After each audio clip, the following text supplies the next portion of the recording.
warahmatullahi taala wabarakatuh, dan salam sejahtera kepada semua yang sudi hadir pada pagi hari ini. Okay, semoga tuan-tuan, puan-puan, pelajar-pelajar serta semua yang mengikuti program Santai Inspirasi pada hari ini berada dalam keadaan sihat-sihat walafiat. Saya doakan semoga sentiasa sihat-sihat walafiat, sentiasa jaga diri, ya, patuhi SOP, dan semoga kita terhindarlah dari sebarang penyakit. Amin. Okey. Terlebih dahulu saya ingin mengucapkan tahniah kepada pihak HEP UM, Haluan Pelajar UM terutamanya, bahagian komunikasi korporat yang berjaya menganjurkan program seperti ini, Santai Inspirasi, dan terima kasih banyak-banyak kerana memberi peluang dan ruang kepada saya pada kali ini untuk saya bercakaplah tentang topik yang saya rasa perlu, saya anggap perlu untuk diketahui, terutamanya untuk menyedarkan pelajar-pelajar kita, memberi input kepada pelajar-pelajar kita. Okey, mungkin boleh saya mulakan dengan menyentuh sedikit tentang realiti kebolehpasaran pekerjaan graduan pada masa kini, yang boleh dianggap sebagai satu yang berada pada satu tahap yang boleh dikatakan kritikal sebenarnya. Okey, sebenarnya jurang yang wujud antara pihak majikan dengan graduan universiti menimbulkan banyak isu yang hari ini semakin boleh dikatakan semakin serius sebenarnya. Okay, saya bukan nak melahirkan perasaan risau dalam kalangan pelajar-pelajar. Tapi itulah sebenarnya hakikat ataupun realiti yang berlaku pada hari ini sebenarnya. Dan topik yang ingin saya bincangkan pada pagi ini amat berkait rapat dengan punca isu ini berlaku. Mungkin sebagai punca utama masalah kebolehpasaran graduan yang berlaku pada ketika ini.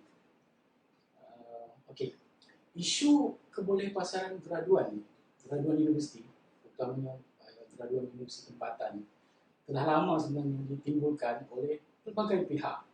Okey, terdapat banyak isu yang ditimbulkan tu, terutamanya oleh pihak majikan.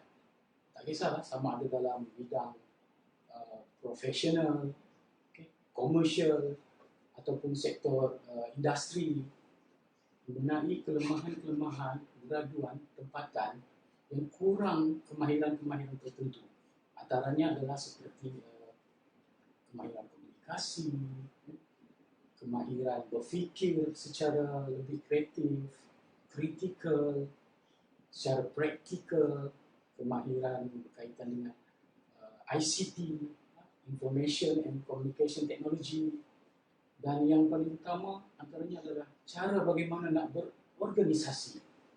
Okey, semasa sesi pengajian, selain daripada kita telaah pelajaran-pelajaran sama ada di bilik kuliah ataupun di bilik-bilik penginapan masing-masing, pelajar juga perlu memperuntukkan masa untuk bersosial, berorganisasi, menjalankan aktiviti ataupun program. Mengapa? Okey, kerana ini adalah secara tidak langsung sebenarnya berperanan dalam usaha-usaha untuk membangunkan sasiah diri pelajar sendiri, dan juga boleh membantu meningkatkan nilai tambah bagi kebolehpasaran pelajar-pelajar. Okey, kita adik-adiklah, pelajar-pelajar kena faham. Sebenarnya institusi pendidikan adalah satu asas untuk membentuk generasi yang akan meneruskan kelangsungan sesebuah masyarakat maupun keperluan dalam sektor-sektor pekerjaan. Dan salah satu asas bagi membentuk generasi ini sebenarnya pelajar-pelajar adalah melalui cara aktiviti, program yang dijalankan, dianjurkan ataupun disertai. Jadi jangan ambil mudah tentang aktiviti ataupun program-program yang dianjurkan ataupun dijalankan di tempat anda belajar. Kadang-kadang pelajar-pelajar yang selalu ni dia semester 5, semester 6 kan, dia mula perkataan-perkataan macam seperti pencen lah kan, malas lah nak, tak boleh lah nak tumpu akademik sahaja, saya nak tingkatkan saya punya akademik, pencapaian saya dari CGPA apa semua, saya nak pencen untuk tak nak beraktiviti dah apa-apa kan, nak tumpu betul-betul. Ini satu persepsi yang ataupun tanggapan yang sebenarnya bagi saya salah. Jangan ambil mudah dengan program-program yang dijalankan di tempat anda belajar.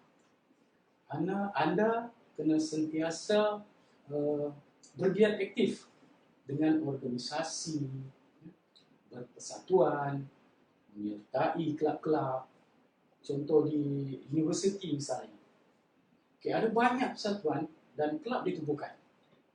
Kalau di UUM, di Jabatan Hal Ehwal Pelajar sahaja banyak persatuan dan kelab diwujudkan. Kan? Kalau di Pusat Budaya dan Seni pula, ada lebih daripada 10 kelab ditubuhkan. Ini semua adalah untuk membantu menggalakkan pelajar serta sertai ataupun membuat pelbagai aktiviti. Kita ingin membantu pelajar-pelajar untuk menggerakkan aktiviti ataupun program. Okay? Sebenarnya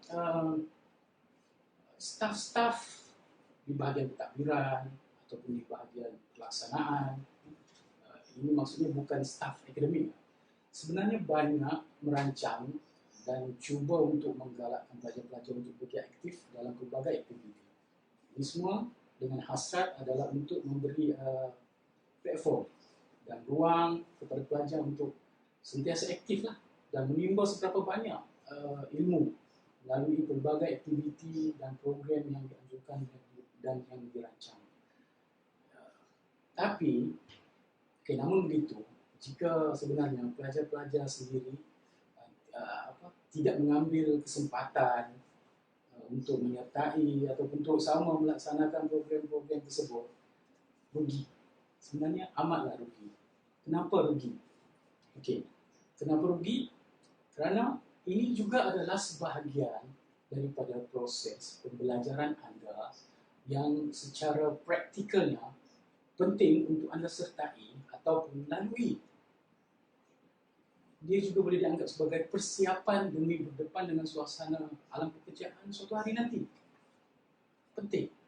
So, sebenarnya pihak pengurusan ataupun pegawai-pegawai staf yang menjalankan aktiviti di universiti, contoh di kampus, mereka ni tak boleh apa-apa sebenarnya. Sebab pihak pengurusan atau pelaksana pegawai, mereka dah bekerja dah. Mereka dah ada semua pendapatan. Cuma di pihak yang menganjurkan aktiviti seperti kami, contohnya, akan rasa rugi juga. Rugi terkilan, contohnya, jika anda sebagai pelajar tidak mengambil peluang ini.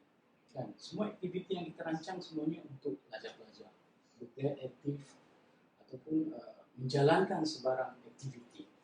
Dan yang lebih tepat lagi, rasa rugi sebenarnya adalah pelajar-pelajar yang mungkin dia tak sedar keperluan dan kepentingan aktiviti serta program yang dianjurkan oleh pihak pengurusan, atau lebih tepat lagi bukan berkaitan dengan kuliah-kuliah secara yang kita yang kita ikuti di bilik kuliah. Dan ini akhirnya sebenarnya apabila pelajar-pelajar keluar, dia tamat pengajian, mereka ni sukar nak menyesuaikan diri dengan alam sebenar pekerjaan, realiti dia. Pelajar mungkin tahu secara teori kan, bagaimana untuk melaksanakan. Terutama macam di UM kan, kita belajar pengurusan. So teori-teori seperti Abraham Maslow, lagi teori pengurusan Taylor, teori pengurusan X, Y, Z, teori-teori organisasi Jepun, subjek organization behavior, tingkah laku organisasi. Dia tahu semua. Tapi secara praktikalnya tak dapat dilakukan. Apa sebabnya? Sebabnya adalah mungkin pelajar-pelajar ini tak pernah melaluinya secara realiti, asas sesuatu pengurusan melibatkan aktiviti yang melibatkan betul-betul orang ataupun manusia dalam sesuatu program yang berlangsung. Kadang-kadang bila kita baca dengan buku tentang pengurusan, dia tak sama dengan suasana sebenar berlangsungnya sesuatu program. So ini penting untuk pelajar-pelajar semua kena sedar. Okay? Ini juga adalah sebenarnya boleh dikatakan sebagai punca kenapa pelajar jadi rasa tak berapa nak confident, tak yakin. Terutamanya apabila dia ditemuduga contohnya oleh majikan, bakal majikan, menyebabkan pelajar-pelajar ni dia jadi sukar untuk diterima bekerja di sesebuah organisasi. Okay, mungkin antara contoh-contoh soalan yang mungkin ditanya kan, contoh dia kata soalannya, apakah sumbangan anda yang anda boleh berikan jika anda diterima diletakkan dalam posisi sekian. Takkanlah nak jawab saya pernah dulu belajar dalam bilik kuliah bagaimana cara untuk menjalankan suatu aktiviti menggunakan teori-teori ini dan ada perancangan dia macam ni. Itu menyebabkan anda terikat dengan teori-teori dan anda tak confident nak menjawab secara realiti yang anda pernah lalui, aktiviti-aktiviti, program-program yang anda pernah lalui. Okay? Sekurang-kurangnya jika anda pernah melaksanakan, contohnya anda pernah menganjurkan, anda pernah menyertai aktiviti program, kan? Anda belajar dan anda nampak sebenarnya apa yang boleh dijadikan panduan untuk dilaksanakan, boleh disumbangkan pula kepada orang lain, terutamanya kepada sebuah organisasi di alam pekerjaan nanti. Okey, ini boleh dijadikan juga sebagai salah satu modal apabila anda bercakap ditemuduga tanpa ragu-ragu dan berfikir panjang nak susun ayat, nak meyakinkan bakal majikan anda. Sebab apa? Sebab anda dah pernah melalui. Anda cuma kena cakap ya. Dulu saya pernah mengikuti program-program contoh kan seperti ini dan kami saya nampak kelompangan ataupun masalah-masalah dan cara mengatasinya dan bagaimana saya boleh membantu. Anda boleh sebang pandai ya. Bukan, maksud saya anda dah ada pengalaman tu, anda dah ada asas tu. So anda menjadi yakin. Tak payah nak hafal teori tu, teori ni. Majikan tak nak semua. Okey, baiklah, mungkin apa yang saya sampaikan sebenarnya yang tadi itu adalah mukadimah pernah panjang. Okay. Sebenarnya dapat memberi satu gambaran. Saya nak memberi gambaran dan membuka sedikit minda para pelajar terutamanya. Okay. Berkaitan dengan topik yang saya cuba bincangkan pada hari ini, iaitu berkaitan dengan apa sebenarnya kepentingan aktiviti ataupun program yang dijalankan. Apa pentingnya kepada pelajar-pelajar. Okay. Sebenarnya terdapat ada 6 aspek aspirasi pelajar melalui Pelan Pembangunan Pendidikan di Malaysia. Ini perancangan yang masa panjang. Tak silap saya pada tahun 2015 sampai tahun 2025. Itu perancangannya. Ada aspek-aspek yang perlu ditekankan dalam jangka masa 10 tahun ini. Dan kesemua aspek-aspek ini boleh dijana dan boleh diasah melalui cara beraktiviti dengan menjalankan program. Apa dia aspek-aspek tersebut yang boleh membantu membangunkan sahsia diri dan memberi nilai tambah kepada pelajar-pelajar melalui program dan aktiviti. Okay. Etika. Yang pertama adalah berkaitan dengan etika dan rohani. Okay. Melalui program ataupun aktiviti, sebenarnya pelajar-pelajar ini didedahkan dengan pengurusan sesuatu program dengan cara yang lebih profesional dan seterusnya dapat membentuk serta langsung etika dan rohani pelajar agar menjadi lebih baik sebenarnya. Bagaimana? Okay. program contoh program yang menekankan aktiviti-aktiviti seperti kebajikan, kan, hikmat bakti, bakti siswa. Dulu saya masa student dulu saya suka join macam contoh join bakti siswa di Kelantan, di Sabah, pernah di Kedah, kan? Itu semua. Dan aktiviti-aktiviti yang mengajar tentang ataupun membantu kepada golongan-golongan yang kurang berkemampuan, kan? Secara tak langsung sebenarnya anda terdedah dengan aktiviti yang berunsurkan moral yang mampu mengubah sebenarnya etika kita dan kerohanian pelajar agar menjadi lebih baik. Okay? Dan dengan mengikuti sebenarnya aktiviti ataupun program seperti yang macam saya sebutkan tadi, aktiviti sukarelawan, itu semua kebajikan, ya, iaitu menjalankan program-program tersebut tanpa pelajar-pelajar sedari sebenarnya terselit dan terkandung apalagi tersirat keperluan-keperluan pembangunan etika dan rohani ataupun moral, iaitu dapat memperkembangkan psikologi pelajar tanpa anda sedari. Okay? Ada dalam kalangan pelajar mungkin hidupnya mungkin dia sentiasa selesa, semua dia dapat. Masuk universiti pun semua dia dapat.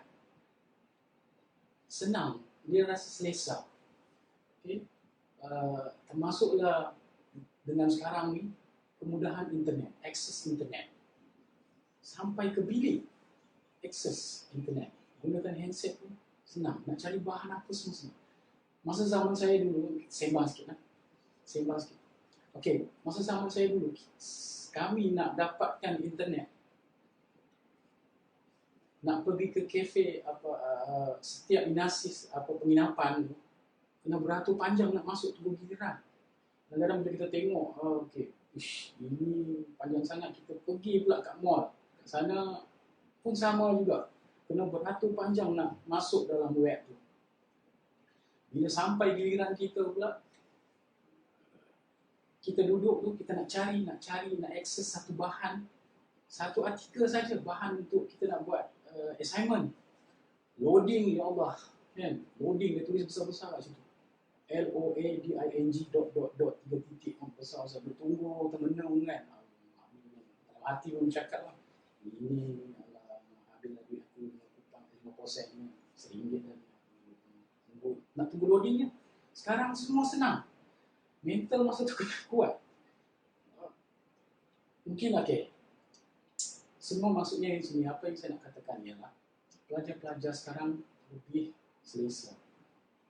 Keselesaan itu sebenarnya kalau kita adik-adik tak gunakan dengan sebaik-baiknya, dia akan menjadi barah kepada anda sebenarnya. Berbalik kepada macam aktiviti, program seperti kebajikan, kan, hikmat bakti, apalagi saya fikir satu, kesukarelawan, kan, secara tak langsung sebenarnya akan meningkatkan keyakinan, harga diri, nilai rasa bertanggungjawab, rasa penting dengan masyarakat, terutamanya kepada golongan yang dibantu.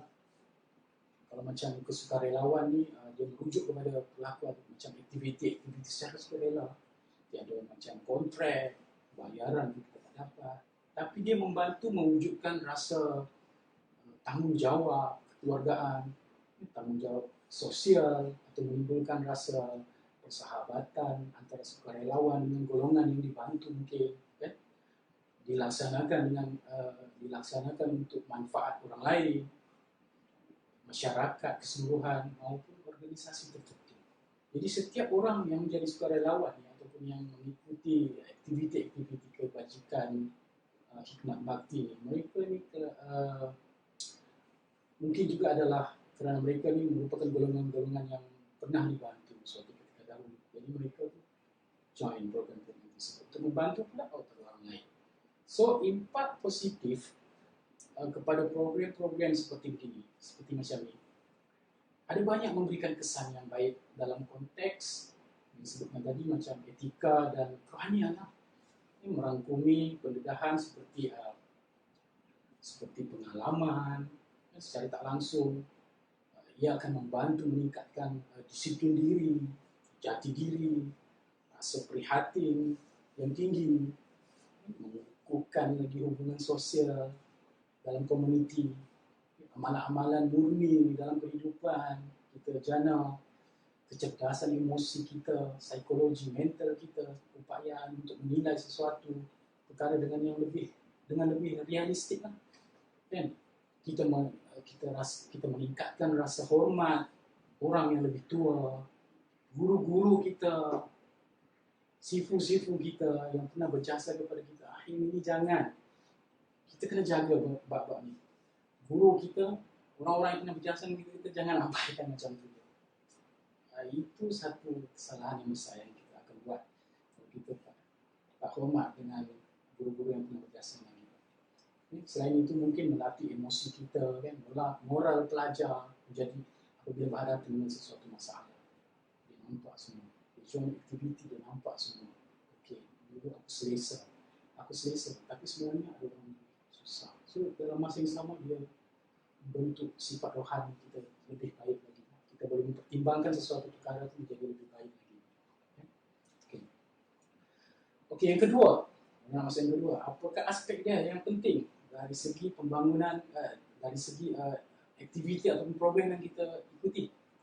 Of course adalah membantu mengasah kemahiran pimpinan anda. Okay.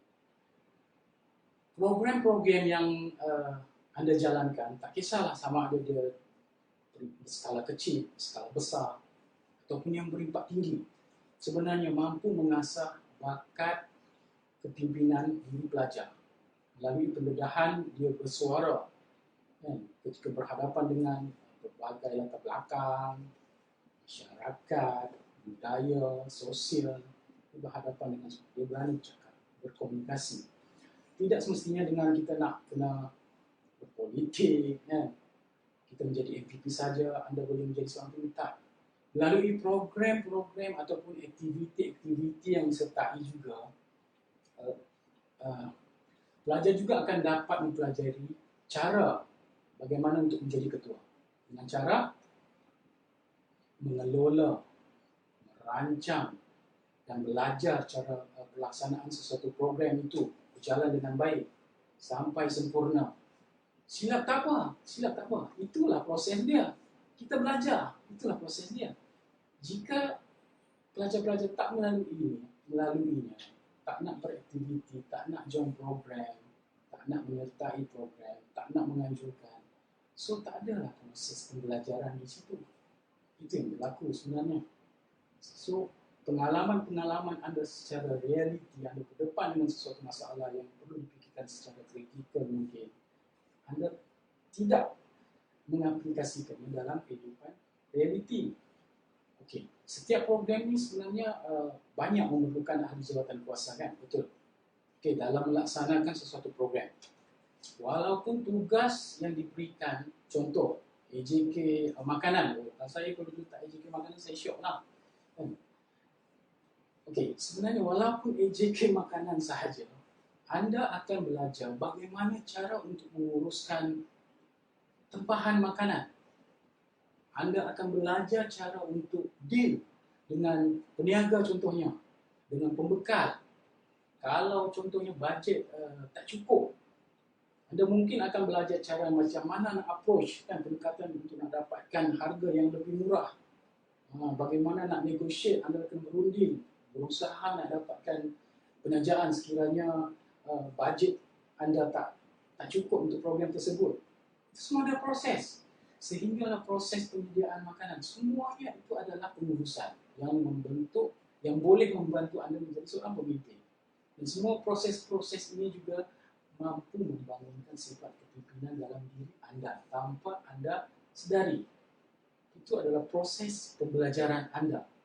Okey, secara tak langsung sebenarnya pelajar dapat mempelajari ilmu kepimpinan kerana anda terdidik untuk menjadi ketua, pemimpin dalam menguruskan sesuatu tugas. Okey, contoh jika anda dilantik pula menjadi seorang pengarah program, Ini dahsyat kan? Mengarah program. Pelajar-pelajar sebenarnya akan belajar bagaimana cara untuk memastikan semua EJK anda melaksanakan tugas-tugas yang diberikan. Bagaimana untuk membagi-bagikan tugas. Seterusnya, pelajar-pelajar ini dia akan sentiasa berfikir dengan cara yang lebih kreatif. Memikirkan idea-idea yang baru, contoh. Kan? Lebih kritikal dalam menyelesaikan sesuatu masalah, contohnya. Pelajar akan berani membuat keputusan, berani membetulkan keadaan, berfikir dengan lebih matang. Kan? Ini semua ada proses pembelajaran yang anda tidak dapat di kuliah semata-mata. Anda kena join program. Anda kena lalui, anda kena ceburkan diri dalam real environment ataupun situasi seterusnya. Dan akhirnya, sifat kepimpinan ini akan dibentuk dalam diri pelajar-pelajar sehingga mampu masukan, mendapat kepercayaan daripada orang lain, subordinat, contohnya, kan, kita belajar memberi perhatian teliti kepada orang-orang dalam organisasi sehinggalah anda dia lebih diyakini dengan keupayaan diri anda. Selain daripada itu, dia pelajar-pelajar mungkin boleh berinteraksi dengan lebih baik dan berkesan kepada ahli pasukannya, menimbulkan perasaan yakin, bertimbang rasa, semangat bekerjasama dalam kalangan ahli pasukan, dan akhirnya menunjukkan sikap hormat menghormati. Okey, itu yang kedua, aspek yang kedua. Apa lagi? Okey. Identiti yang ketiga adalah identiti kebangsaan. Bagaimana identiti kebangsaan ini boleh diwujudkan dalam program ataupun aktiviti? Okey. Saya merujuk kepada satu artikel yang saya dah pernah baca, Mendelssohn 2002, boleh Google, boleh cari artikel itu. Ini seorang doktor. Doktor, bukan doktor falsafah, dia doktor betul-betul doktor kesihatan. Okay? Tapi dia banyak menulis artikel tentang kemanusiaan, tentang mental, identity. So dia kata identity ni boleh merujuk kepada dua perkara, iaitu kualiti dan ciri yang dikongsi bersama dalam komuniti, dan bagaimana sebenarnya individu itu mentakrifkan atau menonjolkan diri mereka. Itu dia punya istilah yang dia cuba sampaikan. So maksudnya di sini jati diri lah sebenarnya dalam kalangan generasi muda, apa yang dimaksudkan dengan identiti kebangsaan. Jati diri generasi muda sekarang ni yang boleh dikatakan juga menjadi satu kebimbangan kepada masyarakat. Hal ini membimbangkan kerana memandangkan generasi dia lazimnya generasi muda lah, lazimnya banyak lazimnya mempunyai sifat-sifat ingin mencuba sesuatu yang baru, kan, mudah terikut. Sedangkan generasi muda ni adalah merupakan generasi harapan bangsa yang bakal menerajui negara kita pada masa akan datang. So identiti kebangsaan ini juga adalah satu asas pembentukan diri dan menjadi agenda utama sebenarnya yang paling dititik beratkan oleh setiap negara bangsa. Dan tujuan dia adalah untuk membina identiti yang tulen, original, yang menjadi teras kepada keutuhan sebuah negara. Okay, dalam konteks ini, merujuk kepada program yang berimpak tinggi contohnya, seperti bersifat international, antarabangsa, sudah tentu sebenarnya pelajar-pelajar akan membawa imej mewakili negara masing-masing.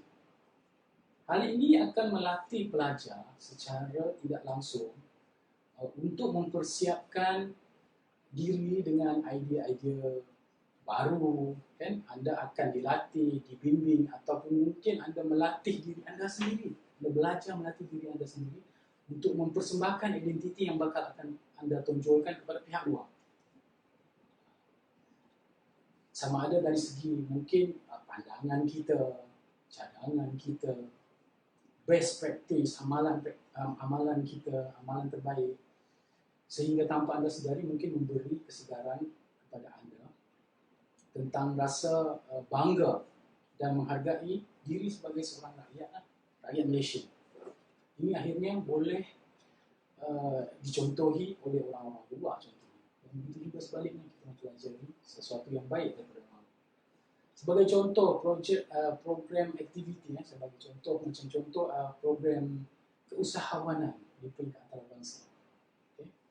Pelajar-pelajar ni boleh melakukan pertukaran idea, contohnya pemasaran produk, jual beli barang, meluaskan pasaran, jaringan promosi, kan? Menunjukkan produk-produk keluaran yang mungkin pelajar hasilkan sendiri. Tak ada mungkin di dekat luar negara, kan? Tapi beridentikan budaya kita di Malaysia. Ini secara tak langsung boleh membantu mengekalkan meletakkan pelajar pada satu tahap yang kokoh, tinggi. Untung-untung ada yang berminat nak jadi, anda jadi seorang peniaga, ahli perniagaan, import ekspor contohnya, kan.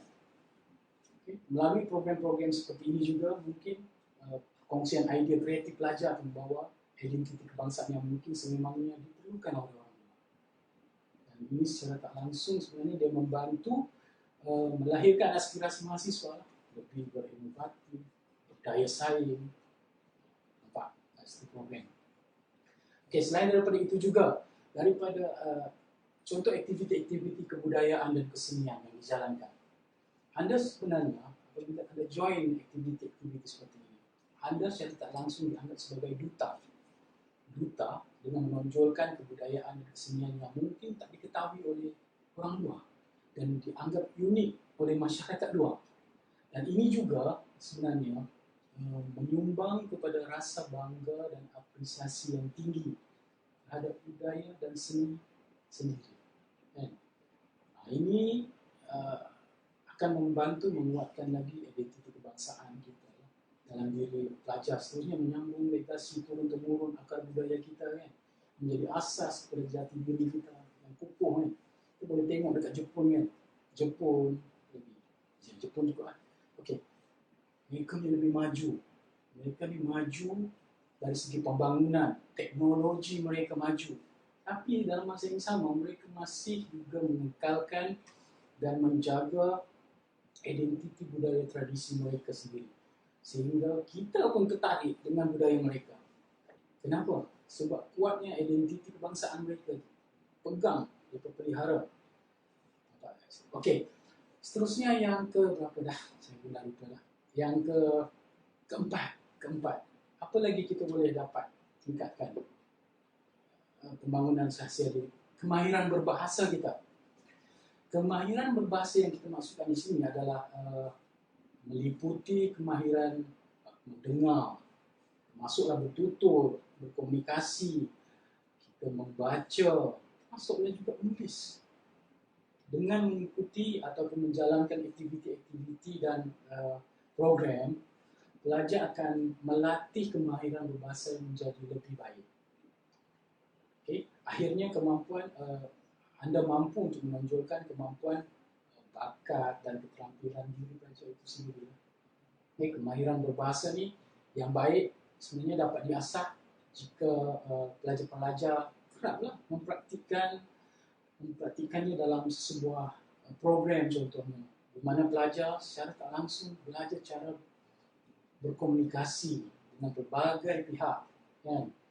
Kalau dalam kelas mungkin tak berani, kan, tak berani nak bercakap dengan tak berani nak berkomunikasi dengan bicara contohnya, kan. Bahkan dengan rakan-rakan sekelas mungkin tak bercakap, kan. Tetapi dengan anda mengikuti ataupun menjalankan program-program tertentu misalnya, anda akan terpaksa berkomunikasi dengan pertuturan yang betul, ya? Mengikut keperluan program-program tertentu, kan, dengan siapa kita berurusan. Kalau kita melibatkan staf, apa yang perlu kita buat? Kita nak menulis surat pun dengan bahasa kita kena buat, kita kena olah betul-betul secara formal, ataupun kita belajar berjumpa dengan orang-orang yang lebih tinggi daripada kita, orang atasan ke, pegawai-pegawai ke, kita berbincang dengan orang-orang tertentu. Ini semua membantu meningkatkan kemahiran berbahasa. Ini jelas menunjukkan kemahiran berbahasa dapat diwujudkan dengan melalui program-program dan aktiviti yang disertai. Sebab ni saya banyak pengalaman banyak pengalaman berkomunikasi dengan pelajar-pelajar, terutamanya apabila buat sesuatu program kan. Ada tu kadang-kadang nak ketuk pintu bagi salam pun, nak jumpa pun susah. Kan? Dia dekat depan pintu dah tu dia saling tolak menolak lagi nak masuk jumpa. Padahal just nak bagi surat jemputan saja pun. So sebenarnya jangan risau, itu adalah proses anda belajar, kan, berkomunikasi, anda kemahiran anda berbahasa, body language kan anda kena tengok sama, kan. Oh nampak dia ni macam oh staff ni nampak macam tak ada mood lah ni, so kita belajar, kita tengok karakter orang kan. So kalau macam di hal ehwal pelajar contohnya, sebenarnya staff-staff suka kalau pelajar-pelajar tu datang berjumpa, tanya, minta pendapat. Itu proses pembelajaran anda. Itu adalah proses anda belajar. Tapi janganlah kalau staff tu tengah buat sesuatu ataupun dia tengah kalut orang kedai cakap tu macam sibuk ke kan. Anda masuk dengan terlebih confident pula, terus nak cakap macam-macam, nak itu, nak ini, nak buat itu. Itu tata cara berbahasa yang salah. Kita tengok situasi juga. Okey, yang seterusnya, apa dia aspeknya? Kemahiran berfikir. Okey. Kemahiran berfikir ni dia merangkumi kemampuan kita lah untuk menginovasikan ataupun menjana kemungkinan-kemungkinan baru, mencipta sesuatu yang baru contohnya, ataupun pengetahuan yang baru.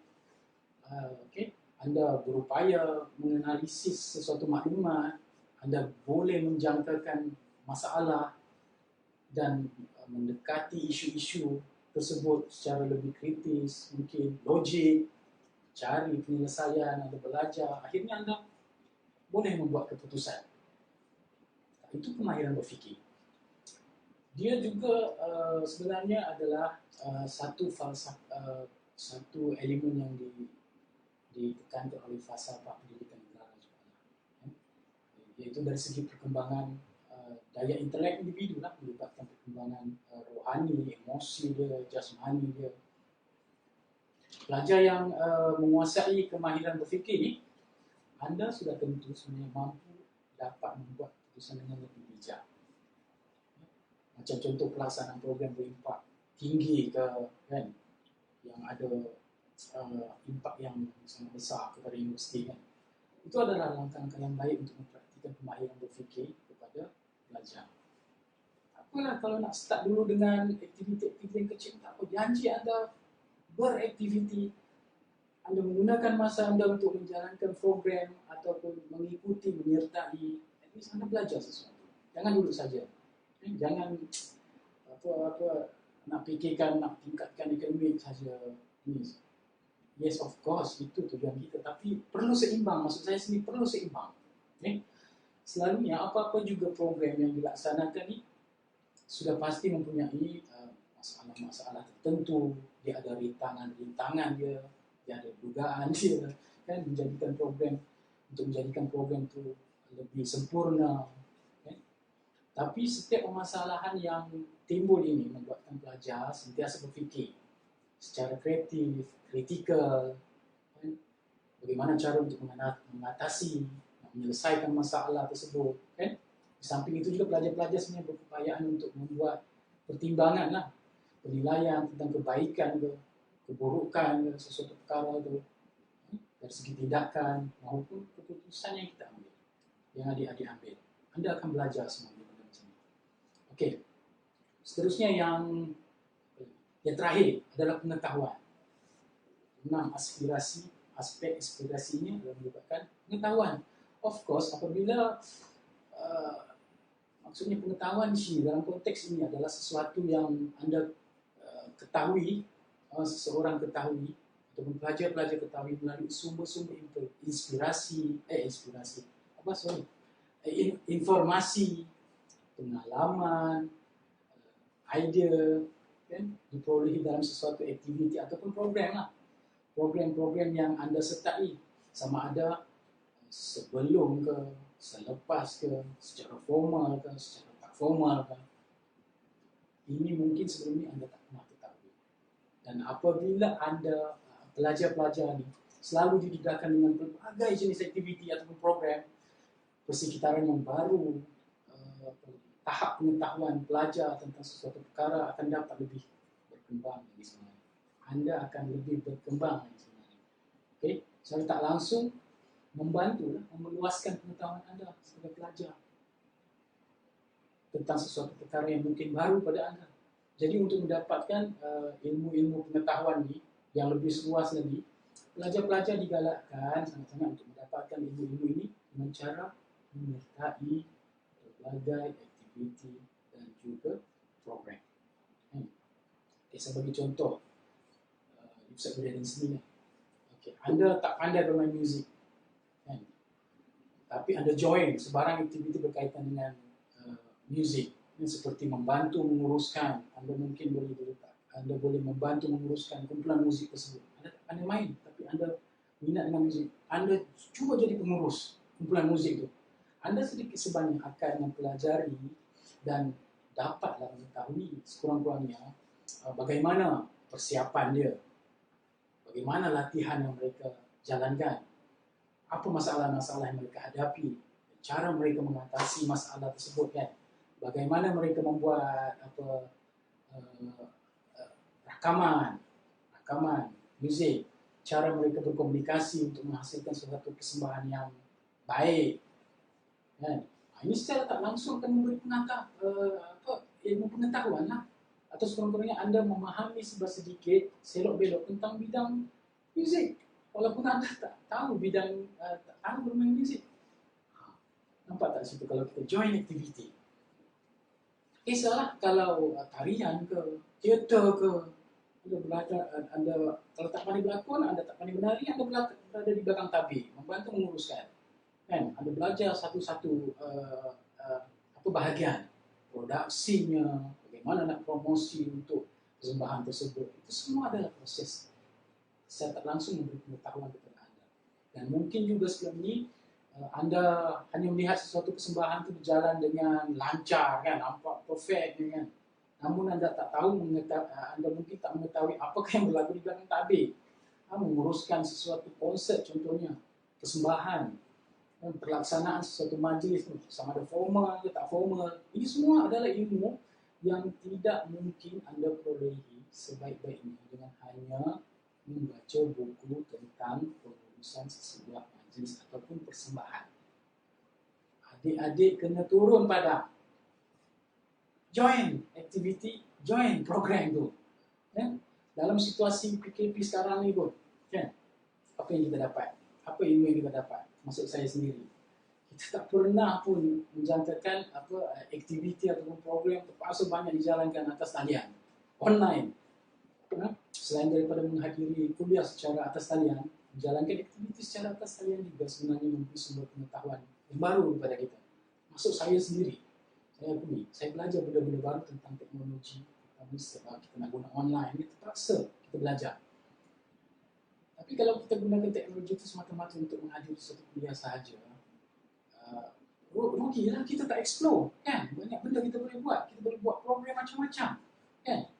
Hampir keseluruhan sekarang ni untuk kita menguruskan program terpaksa melalui pautan digital, teknologi. Kalau sebelum ni kita hanya menggunakan media ni untuk nak berhubung, contohnya, kan, berTikTok. Walaupun berTikTok, kalau kita pandai organize, buatkan dia satu pertandingan ke, kita uruskan dia satu program yang baik ke, kan, itu bagus lah, kan, ada manfaat dia, kita belajar sesuatu, kan. So, kita belajar benda baru, menguruskan event, majlis dengan norma yang baru. Contohnya kita mempromosikan bagaimana event atau aktiviti yang kita jalankan. Kita gunakan ruang ini untuk menguasai sebanyak mungkin pengetahuan dalam bidang digital dan teknologi. Sekarang itu yang sekarang perlu pelajar-pelajar paksa diri. Tak kisahlah adik belajar bidang apa ke, pelajar-pelajar bidang law ke, apa ke, logistik ke, dan makanan ke, pengurusan itu ke ini ke. Sekarang norma baru, mau tak mau Anda kena memahirkan diri dalam bidang teknologi digital. Itu tuntutan pada hari ini lah. Okey. Okey, penat juga. Okey, namun sebenarnya jika anda balik-balik pada apa yang saya cuba nak sampaikan, jika anda tidak berusaha untuk menjalankan aktiviti, tidak cuba untuk menggunakan semua kaedah-kaedah ini, kaedah pembelajaran ini, dia akan tidak memberi nilai tambah kepada anda. Pengetahuan anda kurang berbanding jika anda hanya mentelaah pelajaran secara bilik dalam kuliah saja semata-mata. Anda kena keluar, dik. Pelajar-pelajar kena keluar. Pelajar-pelajar kena sedar benda ni. Benda ni tidak merugikan anda. Kan? Jangan kata nak pencen awal, tak nak dah buat program, tak nak dah buat aktiviti, tak nak dah join tu kan. Saya ada pelajar-pelajar yang pointer dia boleh dikatakan tiap semester 4.0, 3.9. Tapi dalam masa yang sama dia buat aktiviti, ya Allah, saya pun jadi risau tengok ni. Kau ni ada masa lah nak study. Tapi benda tu berlaku. Nampak tak kat situ keseimbangan antara aktiviti dengan aktiviti program dengan akademik dia seimbang. Kita nak pelajar-pelajar macam tu. So full dia punya pengetahuan, dia punya kemahiran, nilai tambah diri dia. Dan ini membantu kebolehpasaran anda di luar sana. Bersaing dengan orang, anda perlu ada kemahiran-kemahiran. Okey. Jadi saya boleh mungkin simpulkan sedikit. Nak cakap. Okey. Untuk mendapatkan nilai tambah ni, setelah mendapat pada pelajar-pelajar yang setelah tamat pengajian contohnya, suka saya ingatkan pelajar haruslah mengikuti program-program ataupun aktiviti yang dianjurkan di kampus anda, di universiti anda, ataupun cubalah jalankan aktiviti, kan? Cuba untuk menganjurkan aktiviti. Jadilah pelajar yang aktif, bukan satu pilihan sekarang ni. Seharusnya pelajar harus wajib mencari atau memiliki kemahiran-kemahiran ini, kemahiran lisannya, dan sentiasa berminat untuk menyertai membuat program, terutamanya yang mencabar, berimpak tinggi, lagi bagus untuk anda, diri anda. Okey, saya rasa dengan kesimpulan dia sekali lagi saya jelaskan di sini, ada kepentingan beraktiviti, menjalankan program terhadap pelajar ini adalah turut menyumbang kepada nilai kebolehpasaran pelajar. Balik kepada isu yang pertama tadi. Pelajar dalam menghadapi alam pekerjaan kelak, di mana setiap nilai tambah ni yang diperoleh sepanjang proses ini, proses aktiviti program ni, mampu memantapkan asas pembangunan diri anda sebenarnya. Okey, itu saja kot daripada saya. Semoga memberi manfaat yang baik kepada anda semua. Semoga berjaya apabila anda bergraduasi. All the best, good luck untuk masa depan, dan sentiasalah bergiat aktif dalam pelbagai aktiviti maupun program yang disediakan oleh pihak universiti anda. Terima kasih. Assalamualaikum warahmatullahi taala wabarakatuh.